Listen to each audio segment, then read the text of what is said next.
অনিবাবু যে মদ খেয়ে লুটোপুটি খাচ্ছে সে বানাবে তোমার জন্য ব্রেকফাস্ট। ভাগ্যের কি পরিহাস, তাই না? যেই কোম্পানিতে নতুন টেন্ডার পেতে চলেছে শ্যামলীর কোম্পানি, আবার সেই কোম্পানিতেই চাকরি পেতে চলেছে অনিকেত। তো সেই জন্যই শ্যামলী মন্দারকে তার সাহায্যের জন্য রোহিণী ও বাড়ির সকলের কাছে চায়।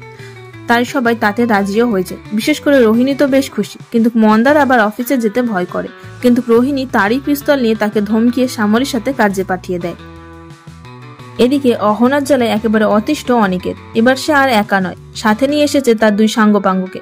তো অনি যখন নতুন জব ইন্টারভিউ এর অফার পায়, সে অহনাকে বলে সে যেন তার জন্য ব্রেকফাস্ট বানিয়ে রাখে। কিন্তু সকালে অনি উঠে দেখে অহনা তাকে খাবার বানিয়ে দেওয়া সে দূর, সে উল্টে বিয়ার খেয়ে হাত পা ছড়িয়ে পড়ে রয়েছে।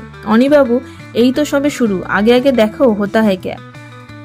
সো এবার দেখার এই অফিসে অনি এবং শ্যামলী যখন আবারও মুখোমুখি হবে তখন কি হয় সিচুয়েশনটা। বাকি তোমরা কে কে এক্সাইটেড এই মুহূর্তটার জন্য অবশ্যই জানিও কমেন্ট করে। দেখুন কোন গোপনে মন ভিজেছে, সোম থেকে শনি রাত 8:30টায় শুধুমাত্র জি বাংলায়।